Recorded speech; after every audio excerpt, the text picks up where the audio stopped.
What's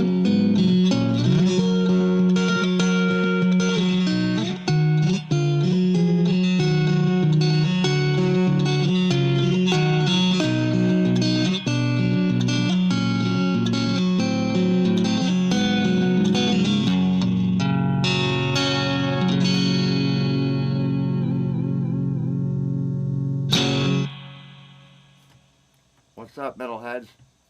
That metal guy here, or rock and roll heads, or classic rock. It doesn't matter really. Call myself that metal guy, but I love all the old stuff too, and all the, you know. That's one of the first songs I learned on guitar. It just took me like 20 times in a row to just get through the very first part of this. I haven't played it in so many years, but anyway, as promised, here goes my entire collection. I used to have 24 guitars, but it's a long story. Go back in my videos and you'll see. I'm not being rude though. I really appreciate you guys joining me here, and gals, by the way. This is my Frankenstealth EVH tribute guitar. It's not a replica. I mean, the stripes are pretty much the same and all that stuff, and a lot of the markings and everything, you know, reflectors, the quarter, all that stuff.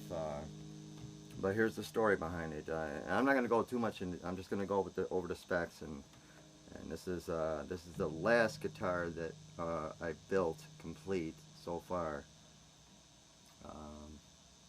Okay, this one's got the EVH Frankenstein humbucker, the switch, I think it's called a phenolic or something like that pickup. This is the one that, you know, it's pretty much a replica of pickups. I bought this whole set actually. The quarter I bought separate with the screws, they came with it. The EVH Frankenstein humbucker I bought years ago. It used to be in my first guitar, my 5150 guitar. This was in my first guitar, and now it's in my last guitar. And then they came with the switch, the pickup, and then this volume control knob, not the control itself. And then this has the plate. This I just bought it and I painted it and beat the shit out of it to make it match. The guitar itself, it was, you know, came unfinished, so I just did a bunch of relicing work. I mean, you can see the buckle rash that I did. It pretty much looks like a 70s buckle rash. I spent some time on this. You know, I'm not trying to make this look exactly like Eddie's. I did what I could on that broken reflector, though. That came out pretty close, you know. And, but anyway, so what else we got here? Then, yeah, so I was gonna paint it, and because I had to sell my Frankenstein replica of the EVH one that I had because of some issues that happened. But yeah, this is really nice. It's actually a little bit lighter. I think this is called candlenut wood. I've never heard of it, and it's cheap because it was broken right here. You know, TSA. I went on a flight and they broke this right here. The actual bushing was busted inside the body, and the wood was sticking out inside here. So they must have threw it pretty hard, but I had to use automotive vinyl. You could probably see inside there somehow, like right there. So I think I had a video of me saying how I was going to repair this thing. The neck is from China. I just bought a regular Chinese Fender style neck. It's a compound radius, 12/16 I believe, and then just regular tuners, cheap tuners. And then I just reliced it, made it look dirty, you know. It doesn't look that good, but you know, it does. In person it looks good. Everything kind of matches pretty good, but you know. But we got I call it the stealth because the stripes, you know, they kind of like disappear at certain angles and then they reappear. So it's kind of like a stealthy paint job with a flat satin black finish at the end. So it was silver. Then I went over with a metallic gray, but you can't really see the metallic anymore. This thing's beat the shit already. And then I went with silver stripes, and then I put the black, you know, like what would be red on Eddie's guitar is actually satin black. So these stripes here, these stripes are charcoal gray, is what they are. So charcoal gray, metallic, and then silver, and then satin black. And it came out pretty rad, man. I love it. It sounds great though.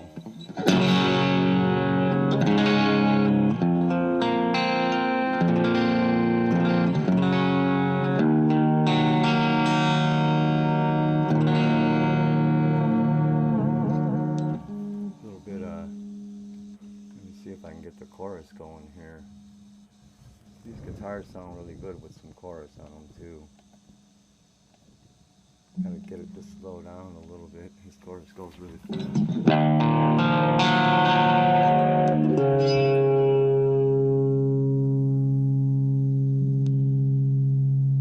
Oh, it's in the wrong setting, that's why.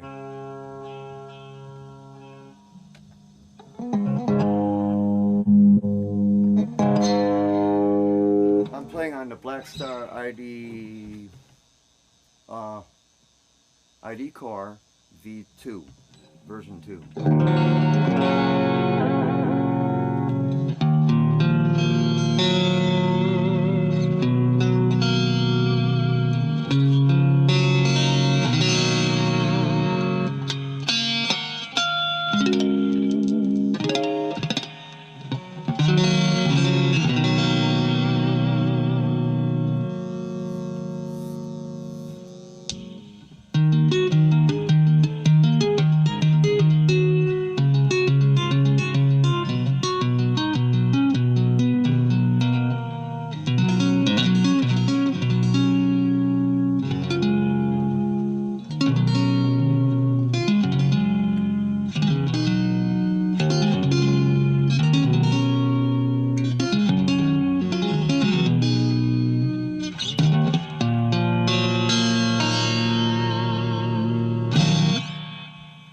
That neck pickup all by itself. Oh, by the way, yeah, the switch here, I forgot to get to that. It's a push potentiometer.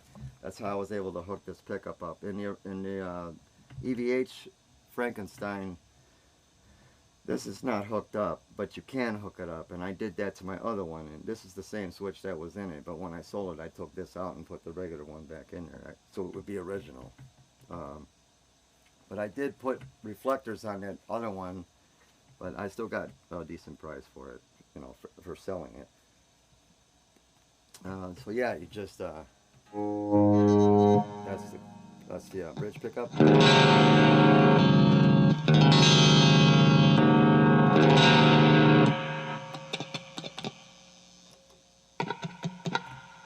love it, and it doesn't change the appearance, you know. That's why it got this.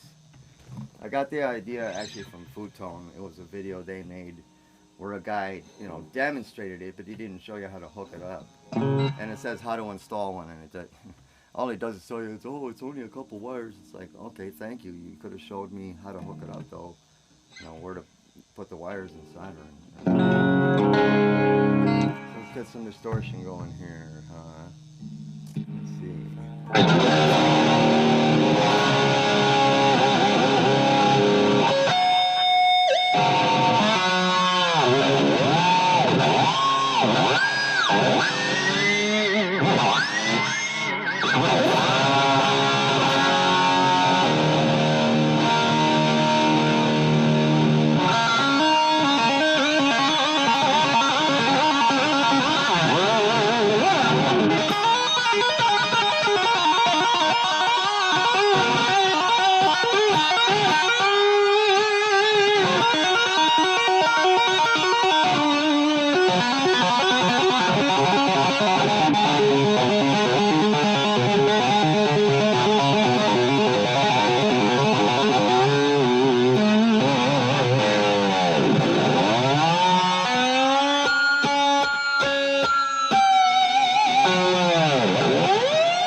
Little rusty, but that's okay. Not rusty, I was sloppy. Alright, that was guitar number 1. That was the last one. Next one up. I'm trying to make this fast, but you know what? I don't care. If they want to, if people want to watch it, they can watch it. If not, they won't learn anything. Because all these guitars I built for under $600. Some of them even cheaper than the others. So this is second to last guitar I built. It's my Warren DeMartini Snakeskin tribute that I built. It was it's an actual Charvel style guitar kit, one of the early Charvels. It's like a San Dimas style body and neck. Okay, this was bare when I got it. It actually came with the neck, everything, the hardware, but I replaced everything. This is an actual better tremolo. It had a crappy tremolo on it, but this is this one is a Godot GT 1996. I have one on my, I believe on my George Lynch guitar too. Yeah, I think so. And then this is this humbucker here was, damn, I got the set of both of them for 18 bucks. This wasn't even existing. They just had it a volume knob. It came with the controls too, and the volume knob was over here. And I'm like, why the? I was like, what the fuck is this? You know what I mean? No volume control here. There was no hole or anything, and then this was here. And I'm like, okay, well, I just drill a hole, and then I just put a switch in there. It was very simple. It's not rocket science. You got a drill, you can do it. The top one is it's a clear bobbin single coil. I got the set, but the other ones are in my other 20 guitars that are gone. There was 2 more of them, and but these really sound good. They're great pickups, So we're just going. I'm not going to go over all the cleans. We'll just stay with the dirty.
cut through glass with this thing.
Tune right there. It's because these things right here, the posts that are inside the bushings, I think these actually get I don't think they wear down. They just kind of get dry, if you would.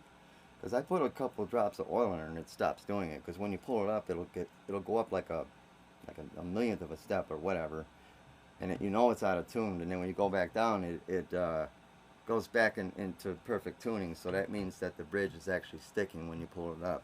So if you guys ever have that problem with their Floyd Roses, just turn it upside down like that, and take like a little thing, a pipette or something, and draw up the oil, and just put a couple drops here and there, and then just go like that, and it'll stop doing that.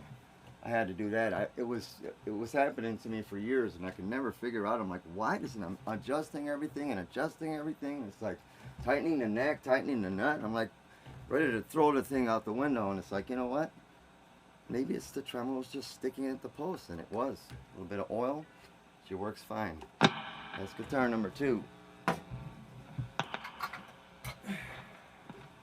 This one is the second to my last build. Second to my first build. Okay, we're almost done here. So this one is my workhorse. You see this all the time.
Okay, so this is my Mr. Scary. It's kind of a George Lynch tribute, but I didn't want to copy his guitar.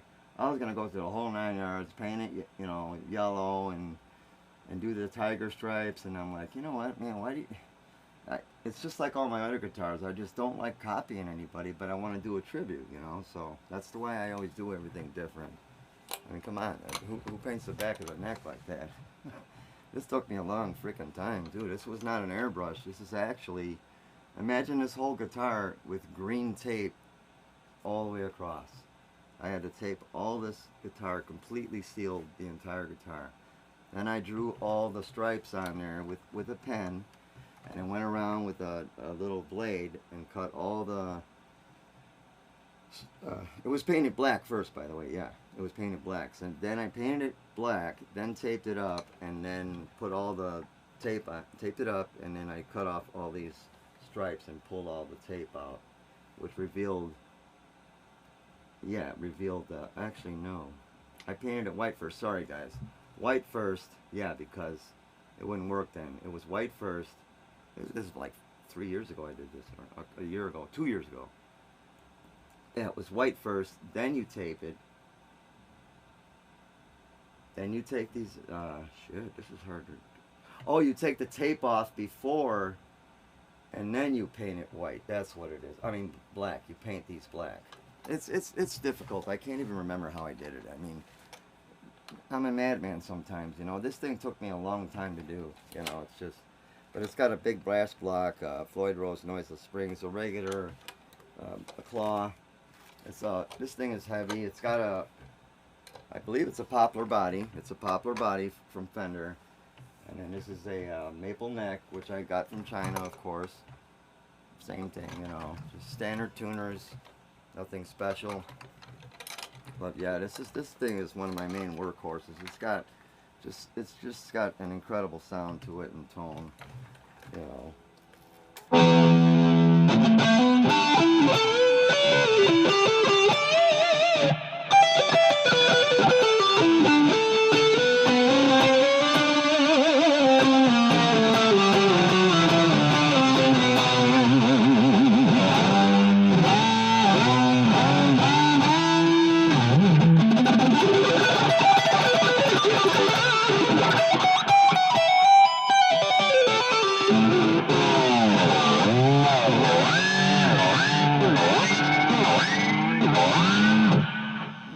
Oh, I got it on neck.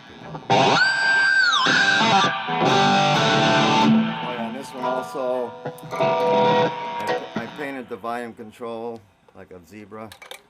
You can see that, so it would match. And then it also has a, this is an actual 80s DiMaggio DP 135, I believe, pickup. It's fucking fantastic.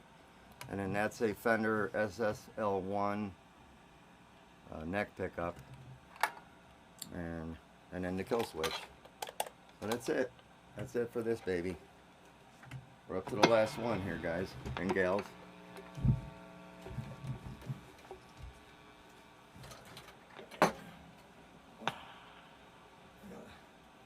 Now, I'm kind of glad I don't have 24 guitars anymore. I don't have to babysit them anymore. It's getting too hard to move them around and all that crap, so. Okay, here we go. The first, but not least. This is my first guitar I built. This is the 5150 tribute to Edward Van Halen. This one originally had that Frankenstein from the Frankenstealth guitar that I built. I did this stripe job. I'm an automotive painter with over 30 years experience. I know how to do designs and colors and all that stuff, so I mean it kind of was a little difficult to, you know, to do this part here. I couldn't figure out what I was going to do, so I had to do that separate, you know, with the red stripes. I couldn't, those lines were not going to show properly. It wouldn't look like they were going through, and it would be like more like a three-dimensional look, you know what I'm saying? It's kind of red looking. But, you know, I went a little bit less crazy on the back, but it still looks, I still got his nice signature, you know. I put this little like bow tie thing in there on both sides. It looks really cool, you know. I think I seen one of his guitars that had that.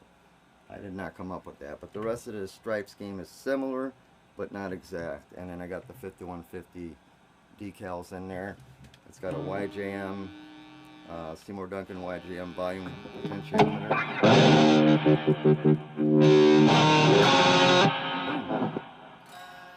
This one's out of tune. What was that? Oh, I knocked it.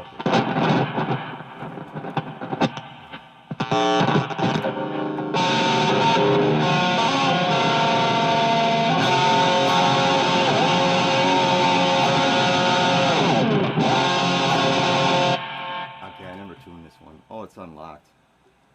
Alright, we won't go through all that, but anyway, so, yeah, it's got,